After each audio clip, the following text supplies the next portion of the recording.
दोस्तों, पिछले एपिसोड में इंस्पेक्टर नहवाजिन ने बुली के बाप को बर्बाद कर दिया था, लेकिन अब उनके खिलाफ पूरे देश में प्रोटेस्ट शुरू हो गए हैं क्योंकि उन्होंने स्टूडेंट्स को पीटा था। लोग कह रहे हैं आरपीबी को बंद करो, लेकिन एजुकेशन मिनिस्टर चोई मीडिया के सामने आते हैं और एक ऐसी बात बोलते हैं जिसने सबके होश उड़ा दिए। वो कहते हैं, हमारा एजुकेशन सिस्टम फेल हो चुका है। स्कूल्स अब गैंग्स, ड्रग्स और क्राइम के अड्डा बन गए हैं। टीचर्स स्टूडेंट्स से डरते हैं। अगर बच्चों को पढ़ने का हक दिलाना है तो अब कॉर्पोरल पनिशमेंट यानी स्टूडेंट्स को पीटना शुरू किया जाएगा। हाँ दोस्तों, आपने सही सुना। अब स्कूल में बदमाशों को पीटा जाएगा और इस मिशन के लिए टारगेट बनाया जाता है gun high tech high school. पूरे देश के टॉप 3 थग स्कूल्स में से एक। यहाँ के स्टूडेंट्स नहीं, पूरे गैंगस्टर हैं। यहाँ ईआरपीबी का डेप्यूटी डायरेक्टर बोंग ग्यूंडे एक टीचर बनकर अंडरकवर जाता है, लेकिन बेचारे के साथ पहले दिन ही क्या होता है, उसकी सिगरेट छीन ली जाती है, प्रोटेक्शन मनी मांगी जाती है और उसको पंचिंग बैग बनाकर पीटा जाता है। वहाँ उसकी दोस्ती होती है किम यंग जू नाम के एक लड़के से। यंग जू बस पढ़ना चाहता है पर उसे भी रोज पीटा जाता है। और इस स्कूल का सबसे बड़ा डॉन है जांग वोन ह्योक, 3rd ईयर का लीडर, जिसके पास महंगी बाइक्स हैं, टैटूज हैं और वो महीने के लाखों रुपए कमाता है। पूरे स्कूल के लड़के उसकी गैंग में आने के लिए मरे फिरते हैं। टीचर्स परेशान होकर ईआरपीबी को कॉल करते हैं। उन्हें लगता है शायद पूरी आर्मी आएगी, लेकिन वहां आते हैं हमारे अकेले इंस्पेक्टर नहवाजिन। टीचर डर जाते हैं और कहते हैं, सर यहाँ अकेले आए हैं, ये कोई आम स्कूल नहीं, ये जंग का मैदान है। इंस्पेक्टर मुस्कुराते हैं और कहते हैं, जंग में ही तो मजा है। क्लास में एंट्री मारते हैं इंस्पेक्टर। कोई स्टूडेंट किताब नहीं लाता। इंस्पेक्टर कहते हैं, बोर्ड से कॉपी करो। कुछ लड़कों के पास पेन नहीं होता। इंस्पेक्टर एक लड़के के पास जाते हैं और बहुत ही खतरनाक अंदाज में कहते हैं, पेन बहुत जरूरी होता है। अगर पेन नहीं है तो अपने खून से लिखो।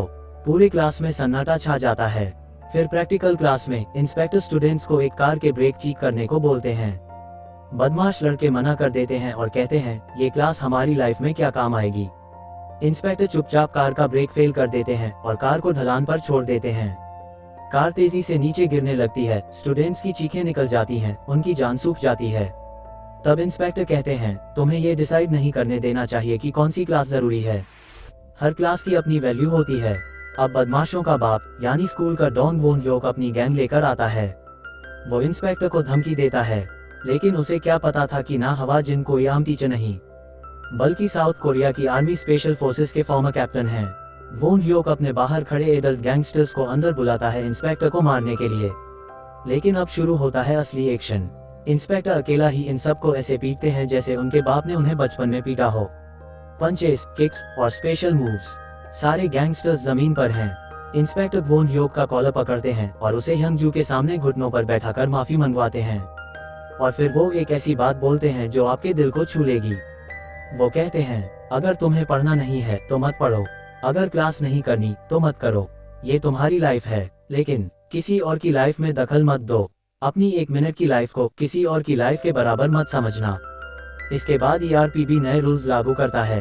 स्कूल में टैटू बैन, स्मोकिंग बैन और अगर कोई स्टूडेंट गैंग बनाएगा तो उसे एडल्ट गैंगस्टर की तरह ट्रीट किया जाएगा। एपिसोड के एंड में एक बहुत फनी सीन है।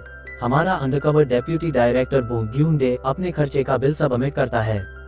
वो कहता है, सर बदमाशों ने मुझसे 40,000 कैश छीना, 500 वॉन की कॉफी छीनी, मेरी 1,25,000 वॉन की नाइकी शूज छीनी और मेरा 2,200 वॉन का गार्लिक सॉसेज सैंडविच भी छीन लिया। मिनिस्टर हैरानी से पूछते हैं, इन लोगों ने तुम्हारा गार्लिक सॉसेज सैंडविच भी छीन लिया।